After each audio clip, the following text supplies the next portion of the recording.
En esta serie, que bajo el título Barcos para la Historia, les ofrece Radio 1 semanalmente, para hacerles llegar la vida activa de buques mercantes y de guerra que cobraron cierta fama a lo largo de los tiempos, debemos hacer mención, necesariamente, a uno de los que más renombre alcanzó durante el pasado siglo en España y que por su dilatado historial, parte del cual transcurrió bajo pabellón español, no podemos dejar escapar, pues además tuvo una curiosa vida marinera sobre la que se tejió alguna que otra leyenda que no hemos podido confirmar. Más de un siglo atrás, en 1896 para ser exactos, besaba las aguas del Clyde, por vez primera, el casco de un robusto velero con aparejo de fragata y que por encargo de la naviera Stirling & Company había sido construido en el astillero Anderson Rogers de la escocesa ciudad de Glasgow, bañada por el río en cuyas aguas reposaba ahora airoso el nuevo velero. El casco, de acero en su totalidad, desplazaba 2.757 toneladas y ofrecía una eslora entre perpendiculares de 74,87 metros para una manga de 11,85 y un puntal de 7,45, con un calado a proa de 5,20 y de 5,80 en su parte popel. La superficie bélica rondaba los 2.800 metros cuadrados, repartidos entre 21 velas, y lucía un palo mayor de 54 metros de altura. Ni que decir tiene que, como reza el refrán, sobre gustos no hay nada escrito, y esto valió al barco algunas críticas, merced por una parte a la elevada obra muerta que ofrecía, y por otra, gracias a su considerable manga. Pero lo verdaderamente cierto es que su estampa, especialmente de costado, resultaba espléndida y de líneas muy marineras, debido probablemente a la esbeltez de sus palos, y hoy, con la añoranza del pasado, la nostalgia del ausente, la tristeza provocada por su partida sin retorno y las experiencias vividas a bordo por algunos privilegiados que tuvieron la fortuna de vivir entre sus mamparos, hacen afirmar a todos los que le vieron que se trataba de un buque hermosísimo y mucho más airoso que nuestro actual buque escuela.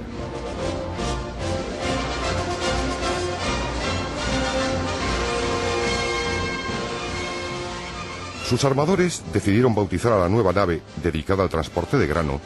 con el nombre de Glen Lee, y pronto dieron comienzo una larga serie de incansables viajes por las rutas que unían las islas británicas con Australia, Nueva Zelanda y varios puertos del Pacífico, desde donde regresaba cargado con el preciado cereal hasta los docks de las principales ciudades costeras de su país de origen. Tras 2 años de inestimables servicios, fue vendido a otra naviera de la misma nacionalidad, debido a que sus primeros propietarios se habían decantado por la más rápida y segura propulsión a vapor, cediendo sus veleros a varios armadores nacionales y extranjeros. Por aquel entonces, España vivía momentos difíciles y se veía notablemente perjudicada en sus intereses internacionales debido a los conflictos surgidos en sus colonias insulares ultramarinas. En la nueva compañía recibió el pomposo nombre de Isle Mount y continuó prestando servicio en las rutas originales, donde vivió episodios casi épicos en alguno de sus viajes de regreso desde los puertos situados en las costas de nuestros antípodas. Al estallar la Primera Guerra Mundial, se convulsionaron todas las estructuras británicas, tal y como suele suceder en todos los países del mundo ante este tipo de situaciones, y ante la necesidad de disponer del buque para servicios de guerra, este fue requisado por la Royal Navy y empleado en el servicio de control de buques, donde desempeñó sus cometidos con absoluta brillantez, terminando todas sus misiones coronadas por el éxito. Una vez finalizada la contienda y devueltos sus armadores, el Isle Mount retornó a las rutas graneleras de Australia, donde volvió a encontrarse con mares arboladas y vientos con características de temporal duro.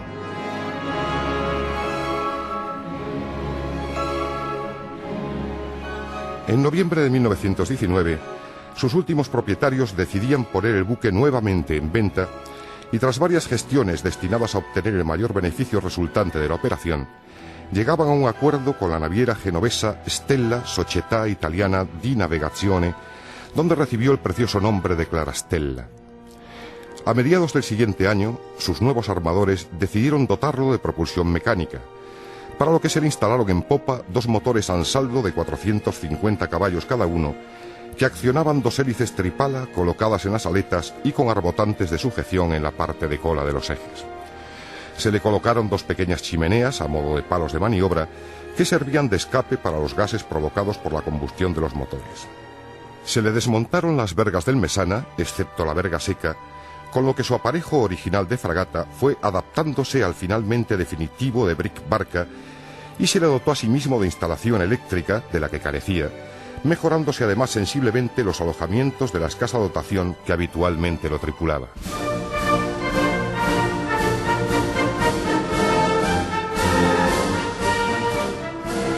Excesivamente corta resultó su vida operativa como buque perteneciente a la Marina Mercante Italiana, pues en nuestro país por aquellas fechas daba comienzo la búsqueda de un velero con características específicas por el escenario marítimo europeo. En las listas de la Armada figuraba un barco también de vela, nombrado Nautilus, que ejercía funciones de buque escuela, pero sus escasas condiciones para desempeñar este cometido hicieron desistir a la Marina de Guerra de sus propósitos y, aprovechando los créditos de la llamada Ley Miranda, comenzaron a buscar un sustituto que se adaptara mejor a sus necesidades, siendo este el motivo de que el Clarastella llegara a España.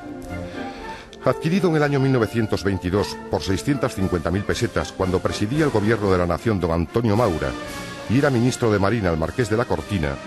su compra suscitó una fuerte censura popular contra el gabinete, pues cualquier partida presupuestaria destinada a engrosar el material castrense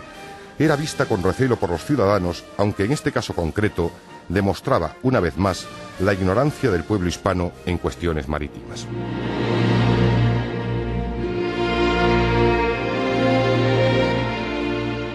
Tras hacerse un pequeño recorrido en los astilleros Cantieri Navale Triestino de Monfalcone, donde se repararon unas pequeñas averías, el barco zarpó rumbo a la península y después de hacer escalas en Brindisi y Palermo, arrumbó finalmente hacia Cartagena, donde fondeó por primera vez bajo pabellón español el 14 de diciembre del mismo año.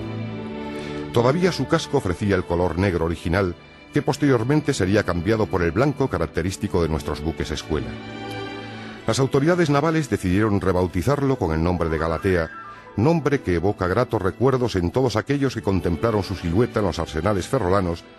y que hace renacer pasiones en muchos hombres de rostros broncíneos, marinos ya retirados, nostálgicos de mares azules y puertos lejanos.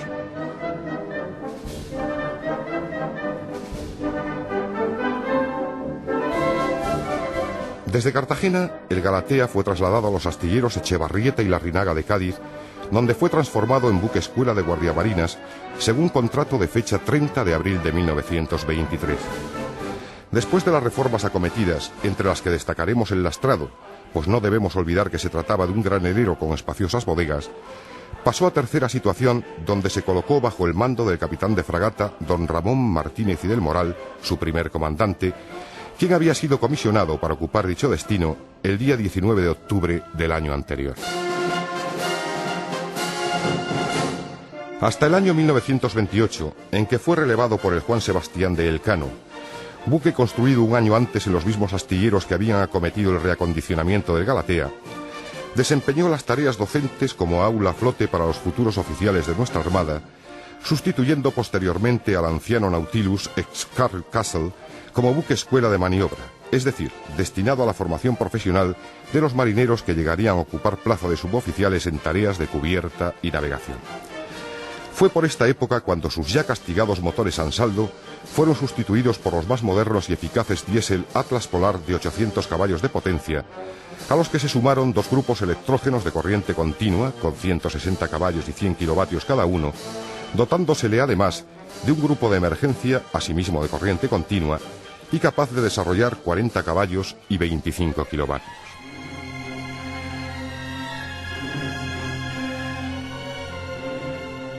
De su periodo de vía intermedio destacaremos solamente dos hechos de cierta relevancia.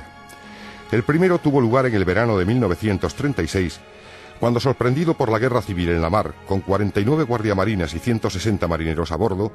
consiguió llegar a Ferrol burlando las posibles situaciones de bloqueo que podían presentarse en su derrota. El segundo acaeció durante la Segunda Guerra Mundial, cuando fue seguido durante horas por un submarino alemán que navegaba muy próximo a su banda de estribor. Parece que, entre otras razones menos románticas, los marinos germanos no pudieron resistirse a los encantos que su silueta ofrecía navegando a buen andar. En los años de la posguerra, el número de aprendices descendió notablemente por razones obvias y el barco llegó a navegar con 8 estudiantes solamente, según se desprende de un parte de operaciones dirigido a la 4ª sección del Estado Mayor de la Armada en el año 1941. Es a partir de 1946 cuando se incrementa notablemente el número de alumnos y comienzan las navegaciones por el Océano Atlántico y Mar del Norte, llegándose a visitar incluso puertos ultramarinos como San Juan de Puerto Rico, Savannah y Nueva York. Precisamente ese año de 1946, durante la noche del 3 al 4 de octubre, mientras efectuaba uno de los cruceros de instrucción y cuando navegaba de las Azores a Santa Cruz de la Palma, fue sorprendido por un ciclón que pudo haber enviado al buque al fondo del abismo. Pero la pericia y ánimo de su tripulación, así como la resistencia de su casco, hicieron que el Galatea, aunque maltrecho, permaneciese a flote pese a haber sufrido coras de 42 grados y a embarcar varias toneladas de agua en su cámara de motores. La prensa portuguesa informaba el día 5 de los efectos que el ciclón había causado a su paso por las Azores.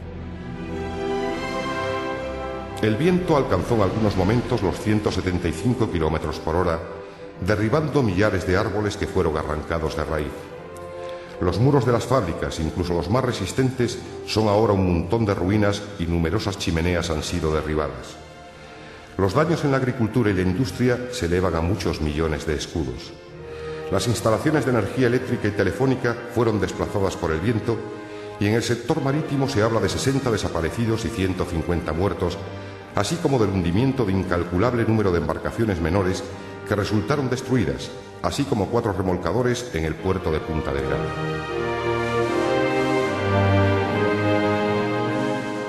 Como quedó reflejado, el barco se salvó de esta grave situación, pero estuvo a punto de no conseguirlo durante otra más dramática y no precisamente en la mar. Como antes comentamos, cuando el Galatea se había transformado en buque escuela, hubo de ser lastrado a fin de bajar el calado y conseguir una altura adecuada entre el centro de gravedad y el metacentro que mejorase sus condiciones marineras. Pues bien, este lastre, que se había efectuado aplicando cajonadas de cemento a la sobrequilla y soldando a las planchas del costado lingotes de metal de varias toneladas de peso, impedía, especialmente en sus últimos años, un tratamiento adecuado de las planchas cuando se efectuaban reparaciones en la obra viva. Por ello, y debido al mal estado que presentaban los fondos de la nave, el alto mando decidió que quedase amarrado en el arsenal militar de Ferrol cuando rindiese su último viaje el 15 de diciembre de 1959. De allí pasaría a la estación naval de La Graña, situada dentro de la ría ferrolana, y a su bordo continuaron formándose los futuros contramaestres hasta mediada la década de los 70, en que causó baja definitiva en la lista de buques de la Armada. Desde ese momento comenzó una larga historia de buenas voluntades y despropósitos continuados que estuvieron a punto de terminar con la vida del ya longevo buque. La Marina de Guerra no se decidía a ordenar su desguace, pues eran innumerables las voces que se alzaban en contra de aquella despiadada decisión. Mientras tanto, iban desapareciendo objetos del buque, debido quizá más a la nostalgia que al afán de lucro, y se impone tomar una rápida decisión respecto al futuro destino del mismo. Comienzan las especulaciones y se contemplan varias posibilidades, pero mientras tanto el barco, convertido en almacén de recuerdos,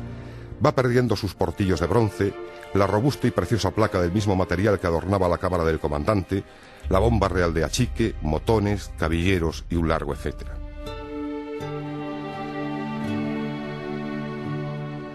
Tras un prolongado periodo de inactividad, se decidió su reparación en los astilleros de la empresa nacional Bazán, reparación que se llevó a efecto en julio de 1982. En un momento dado, y mientras se desarrollaban un sinfín de maniobras en torno al buque, quien esta historia les narra se puso al habla con el agregado naval británico, cargo que recaía por aquel entonces en el capitán de navío Hall de la Royal Navy,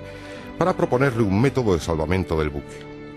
Se mantuvieron algunas conversaciones, pero ambos interlocutores eran ajenos a que otro enamorado del Galatea, el almirante Martel Viniegra, había iniciado una serie de gestiones para que el barco pudiera permanecer a flote y en España, al menos por espacio de unos años.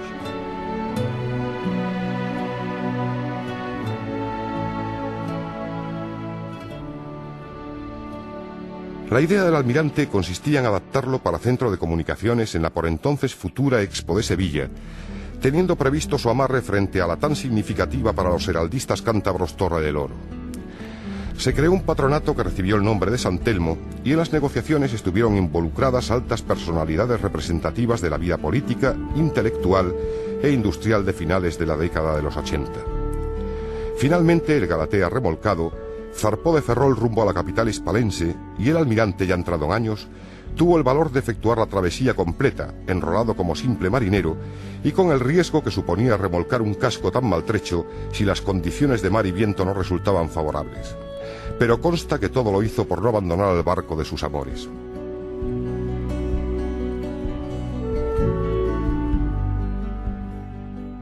Después de varias jornadas de navegación, en las que las condiciones meteorológicas se mostraron benignas con los arriesgados navegantes, el velero llegaba a la ciudad del Guadalquivir, donde iba a quedar finalmente amarrado. Pero una vez allí, todos los proyectos se desvanecieron incomprensiblemente, y transcurrido cierto tiempo, el aspecto que ofrecía el otrora orgulloso mercante era lamentable. Los palos ya no se elevaban sobre sus cubiertas, su mascarón había desaparecido de la airosa proa de violín y faltaban innumerables elementos de a bordo. Las negociaciones habían roto debido a los altos costes de la reparación del casco, y el Galatea fue entonces atracado a un apartado muelle donde sufrió 2 incendios y una inundación que le hizo varar en el lecho del río. Nuevamente se intentó su salvamento convirtiéndolo en exposición permanente como museo para la aportación bibliográfica europea al nuevo continente, actividad en la que estuvo nuevamente implicado quien les habla, pero esta fase ni siquiera pasó del proyecto.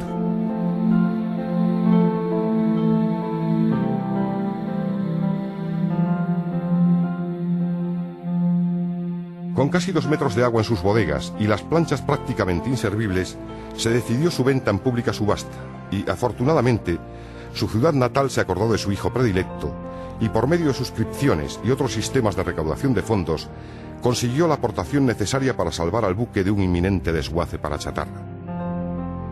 Por fin teníamos ante nosotros un caso en que el soplete no iba a emprender su terrorífica labor.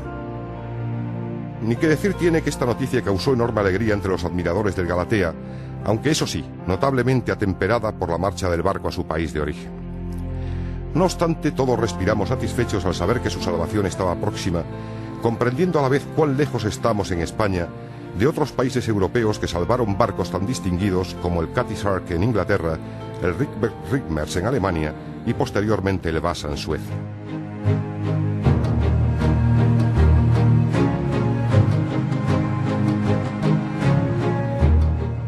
Desde Escocia se envió un dique flotante a Sevilla y tras complejísimas operaciones el barco zarpó con ayuda de 2 remolcadores rumbo a Glasgow, su primer puerto de origen y el último de destino. Los corazones y las almas de los enamorados del Galatea temblaron durante días interminables por lo que el destino tuviera reservado al vetusto velero, y pocas jornadas después llegaba la ansiada noticia. El barco había llegado sin novedad a Escocia.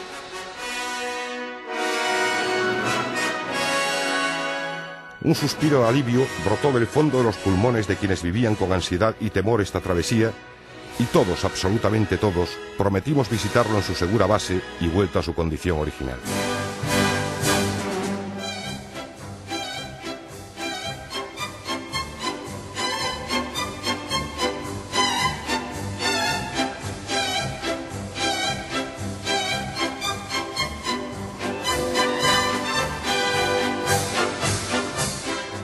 Esta música que escuchan es la conocidísima polca del barril de cerveza, y ustedes se preguntarán por qué. Pues bien, en los buenos tiempos del Galatea, cuando navegaba airoso sobre las aguas del Atlántico, su dotación, entre otras, cantaba orgullosa esta canción, aunque variando notablemente su texto original, para mostrar al mundo, por medio de estos sones musicales, la admiración que sentían por su preciosa nave. Sirva como recuerdo y homenaje para todos aquellos que navegaron a su bordo esperando de todo corazón que la entonen hoy con nosotros igual de orgullosos que lo hicieron en tiempos pretéritos.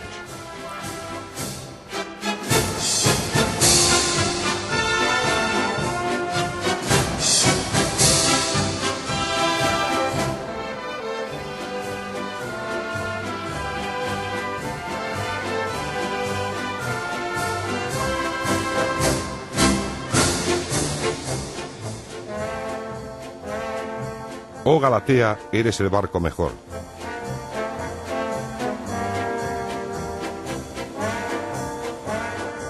Tú te cimbreas entre babor y estribor.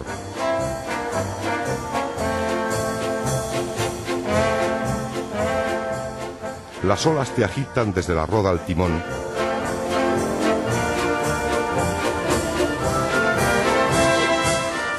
Y tus marineros cantan una canción de amor.